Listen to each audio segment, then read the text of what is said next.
आज हम पढ़ेंगे ज्योग्राफी का first chapter, geographical diversity of India, part 2। इसमें हम क्या क्या पढ़ेंगे?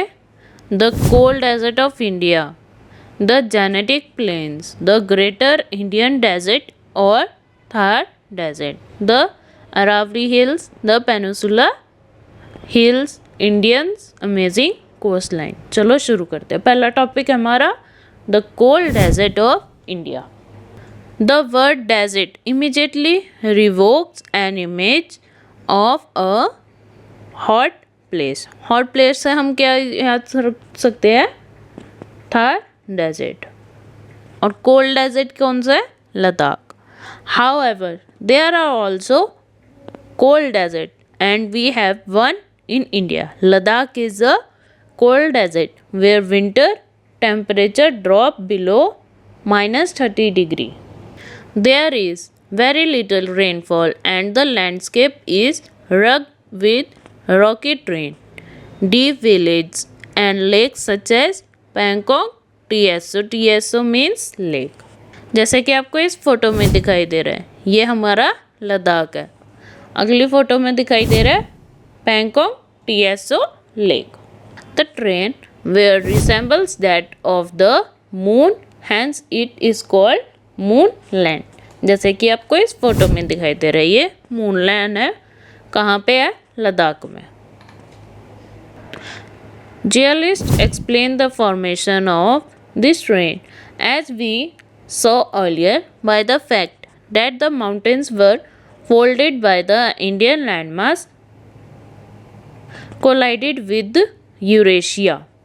This folded portion was part of an ocean and so the Rockies in this area are made largely of sand and clay. जो इस पार्ट में है, इस पोर्शन में जो भी रॉक्स पड़ती है वो कौन सी है? सैंडी है, रेती है और क्लेई है। क्लेई मतलब थोड़ी गिली गिली सी है। Despite the rash condition, Ladakh is home to unique wildlife like snow leopard, ibex, and Tibetan antelopes. The Ladakhi people led a simple life. The region is known for its Asian monasteries are colorful festivals such as Losar and the Hamid festival. I hope आपको इतना समझ आ गया हो cold desert of India क्या है। अगला topic पढ़ते हैं हम द जेनेटिक हिल्स। कौन सी है जेनेटिक हिल्स? जैसे कि इस फोटो में दिखाई दे रहा है। ओके, अगले में है satellite image of the genetic plains. As we move southwards from the Himalayas, we reach the vast and fertile genetic plains. These plains have been an important part of the history and civilization of India. These plains are nourished by mighty river originating from the Himalayas, providing a vital lifeline water. Vital मतलब important. The Ganga, Indus and Brahmaputra river systems along with their extensive network of tributary enrich the soil and minerals, making the region highly fertile and ideal for agriculture. ये कहना चाह रहा है जो Ganga, Indus और Brahmaputra river का system है वहाँ पे सॉइल विद मिनरल्स हैं और एग्रीकल्चर के लिए बहुत इम्पॉर्टेंट है, बहुत अच्छी है सॉइल। आगे बढ़ते हैं। The reverse bring with them minerals that enrich the soil enabling abundant agriculture. The rivers are also a source of generating electricity. जो रिवर होते हैं उससे हम इलेक्ट्रिसिटी भी बनाते हैं। और जैसे मैंने आपको पहले बताया था कि जैसे वो रिवर है कौन सी गंगा, इंडस और ब्रह्मपुत्र, उसमें मिनरल है सॉइल में जो हमारे एग्रीकल्चर के लिए बहुत अच्छे हैं। A large proportion of Indians population live in this plain. The flat land of the northern plain has allowed for the development of an elaborate transportation network. जो फ्लैट लैंड होती है वहाँ पे ट्रांसपोर्टेशन सिस्टम बहुत अच्छा होता है network का, और जहाँ पे हिली एरिया होता है वहाँ पे थोड़ा दिक्कत देता है। Most river are name after goddess Ganga, Yamuna, Kaveri etc. The name of Brahmaputra, however, means the son of Brahma. जो ब्रह्मपुत्र रिवर है उसका दूसरा नाम क्या है? क्या मतलब है उसका? The son of Brahma. जैसे कि आपको इस पिक्चर में दिखाई दे रहा है, modern agriculture practised in the plains. Modern way से ट्रैक्टर कैसे काम कर रहा है खेतों में। द ग्रेटर इंडियन डेजर्ट और थार डेजर्ट, ये हमारा नेक्स्ट टॉपिक है। If we move westward on the map, now we will notice a yellowish area. This area is the Thar desert. जैसे कि आपको इस पिक्चर में दिखाई दे रहा है, येलोइश आपको दिखाई दे रहा है ना, एरिया दिखाई दे रहा है आपको, इसको कहते हैं Thar desert. The sand dunes of the Thar desert, मिट्टी के ढेर होते हैं जहाँ पे। What do you see? A vast stretch of golden dunes, rugged terrain, and a wide open sky. Sand dunes are formed when the wind shifts and shapes the sand into hill-like formation. Sometimes these rise as high as 150 metre. जैसे कि आपको इस photo में दिखाई दे रहा है ना, जो अभी आपको दिखा के हटे हैं वो वाले, जैसे छोटे छोटे पहाड़ से दिखाई दे रहे हैं, वो उसको कहते हैं सैंड ड्यूज। जो हवा की भाप की वजह से, जो हवा का फ्लो होता है उसकी वजह से कोई भी शेप लेता है। और कितने मीटर जाता है इसका, हाई कितना होता है? 150 metre. Most of its lie within India, spanning the states of Rajasthan, Gujarat, Punjab and Haryana. जैसे कि आपको इस पिक्चर में दिखाई दे रहे हैं, Jaisalmer the golden city located in the middle of the Thar desert in India. ये क्या है? फोर्ट है, सबसे पुराना है, वर्ल्ड हेरिटेज साइट है ये, UNESCO की। The desert act as a natural barrier due to the harsh condition that determine human and animal movement, including very high daytime temperature and cold nights, as well as a lack of access to water. Water is scarce in the desert. Women often need to travel long distance every day to fetch water of their families. So the traditional method for cleaning utensils is to score them with sand until they are clean. A little water can be used for a light resin. The water used for resining is reused for purpose like watering a plant. जैसे कि आपको ये picture में दिखाई दे रहा है, बहुत दूर जगह जाते हैं वुमेन जो पानी लेने जाती है, सर पे मटका रख के, 1 या 2, जैसे आपको इस फोटो में दिखाई दे रहा है। आगे पढ़ते हैं। Rajasthan is also famous for its igneous water conservation methods, including tank or coons. These are special water connection systems that store rainwater often for drinking purposes. I hope आपको इतना समझ आ गया हो।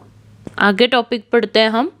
The Aravalli hills. The Aravalli hills are among the oldest mountain in the world, some 2.5 billion year old.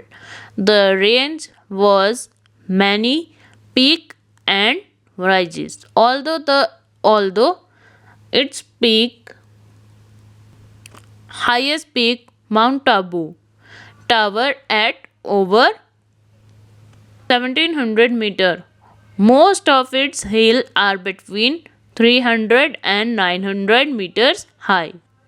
The Aravalli Hills play a vital role in shaping the geographical and climate of northwestern India. One of its most important functions is acting as a natural barrier, preventing the Thar Desert from expanding further westward. ये कहना चाह रहा है जो अरावली हिल है वो कितना बहुत बहुत बहुत पुराना है। कितने साल पुराना है? 2.5 बिलियन ईयर्स ओल्ड है। ठीक है। और जो माउंट टावर है, जो माउंट आबू का टावर है, वो कितना मीटर है? 1700 metre.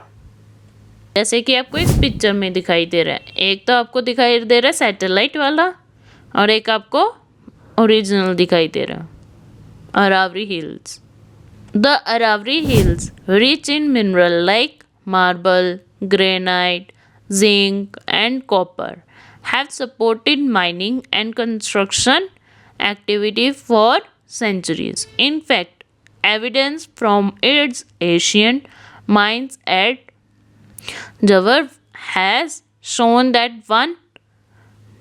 over 8 centuries ago, Indians were the first in the world to master the delicate process of extraction of zinc. Historic forts such as Chittorgarh, Palgarh and Ranthambore are located here. जैसे कि आपको इस photo में दिखाई दे रहा है, ये है कुंभेल फोर्ट। ठीक है। आई होप आपको अरावली हिल समझ आ गया हो। अगला टॉपिक पढ़ेंगे हम द पेनिसुला प्लेट्यू। प्लेट्यू क्या होते हैं? A plateau is landform that rises up from the surrounding land and has a more or less flat surface. Some of its sides are often steep sloping. जैसे कि आपको इस picture में दिखाई दे रहा है, यह हमारा पेनिसुला प्लेट्यू है. India has several plateaus. The most important one is the triangular peninsula area in the middle and south of the country. It is also a very old land formation since this region in a peninsula surrounded by water on all three sides by the Arabian Sea, the Bay of Bengal and the Indian Ocean. It is called a peninsula plateau. ये कहना चाह रहा है जो peninsula है, जो peninsula प्लेटियो है वो किसके कौन से वाटर के सराउंडेड है? कौन से 3 साइड है नदी के वाटर का? Arabian sea, the bay of Bengal and the Indian ocean. आगे पढ़ते हैं. The plateau is bordered by 2 mountain range, the western Ghat and the eastern Ghat. The western Ghat are taller and run along the western coast like a wall, with many beautiful waterfalls falling down their steep sides during the monsoon season. The Western Ghats have been declared a UNESCO World Heritage Site. The northern portion of the Western Ghat are known as the Sahyadri hills. Western Ghat का portion किसके नाम से लिया जाता है? Northern का साइदरी hills है. आगे पढ़ते हैं. The eastern Ghats are lower and broken into smaller hills along the eastern coast. Between these mountain ranges lie the Deccan Plateau, a vast area of flat highlands. Rivers like the Godavari, Krishna, and Kaveri flow across the plateau from west to east. These rivers are important for farming and provide water to millions of people. जो ये river है कौन सी गोदावरी हो गया, कृष्णा हो गया, कावेरी हो गया, वेस्ट टू ईस्ट में जो फ्लो करती है प्लेट्यू से, वो बहुत इम्पॉर्टेंट है किसके लिए, खेती के लिए और पीपल के लिए, पीने के लिए, कुछ भी काम करने के जो पर्सन्स के काम होते हैं. This plateau is rich in minerals, forest and fertile land, making it's vital for Indians economy. जो ये प्लेट्यू है किस किस के लिए अच्छी है, मिनरल के लिए, फॉरेस्ट के लिए और फर्टाइल लैंड के लिए. आगे पढ़ते हैं. It tilts a little to the east, so a few of the rivers in this region flow towards the Bay of Bengal. West east flowing rivers like Godavari, Krishna and originate here, providing water for farming, industries and hydroelectric power. These are west flowing rivers. Narmada, Tapti 2, which drain into the Arabian Sea. Drain मतलब कहाँ पे बह के जाती है ये नर्मदा और Tapi, Arabian सी में. Dense forests on the plateau are home to tribal communities including the Santhal, Gond, Bhil and Korku. ये सारी ट्राइबल कम्युनिटीज़ हैं. These tribes have distinct languages, tradition and ways of life closing connected to nature. Tribals होते हैं, जो tribes होते हैं, उनके आदिवासी होते हैं जो, उनका अलग ही अपनी लैंग्वेज होती है, उनका अलग ट्रेडिशन होता है, उनका अलग ढंग होता है जीने का नेचर का जीने का. जैसे कि इस फोटो में दिखाई दे रहा है, dense forest of Chhattisgarh home to many tribal communities. अगला टॉपिक पढ़ते हैं. Indians amazing coast line. Indian coast line is dotted with beautiful beaches, rocky cliffs and lush green forests. Some beaches have golden sand while others have black rocks. Some islands have coral reefs while others are covered in thick jungles. Indian coasts are full of surprises. The Indian coastline is over 7500 kilometre long. कितना है? 7500 kilometre long है coast line. अगला topic पढ़ेंगे. The western coast of India. The western coast of India stretches from Gujarat to Kerala, passing through Maharashtra, Goa and Karnataka. Most rivers were originated in the western Ghats, flow swiftly and form estuaries. The coastline is shaped by alluvial deposits from short rivers and features covers, screes and illustrates with the Narmada and Tapti estuaries being the largest. The western coast has many important ports and cities. जो western coast है उसका बहुत important ports है और cities भी है, जैसे कि आपको इस पिक्चर में दिखाई दे रहा है. ये वेस्टर्न घाट है, कहाँ पे है, किसके नियर है, अरेबियन सी का। अगला टॉपिक पढ़ेंगे the east coast. The east coast lie between the Eastern Ghat and the Bay of Bengal stretching from the Ganga Delta to Kanyakumari. It has wide plains and major rivers delta including Mahanadi, Godavari, Krishna and Kaveri. Important water bodies like Chilka Lake and Pulkit Lake, a lagoon which is a body of water separated from larger bodies of water by a natural barrier, are founded here. जैसे कि आपको इस picture में दिखाई दे रहा है, ये सैटेलाइट व्यू है किसका? कोस्ट, ईस्ट कोस्ट का of India. Delta are landforms formed at the mouth of a river when it deposits sediments into a larger body of water such as ocean, a lake and another river. Over time, these sediments build up forming a triangular or fan-shaped area. The Godavari, Krishna, Kaveri and Mahanadi river created fertile delta making the land ideal for farming.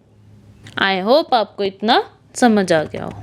हमने इस chapter में क्या क्या पढ़ा है? The cold desert of India, फिर पढ़ा है the genetic plains, the greater Indian desert और Thar desert, the Aravalli hills, the peninsula hills, the Indians amazing coast line. इसमें दो कोस्ट लाइन्स पढ़ी है, कौन सी? East and west coast lines. I hope आपको इतना चैप्टर समझ आ गया हो। Thank you.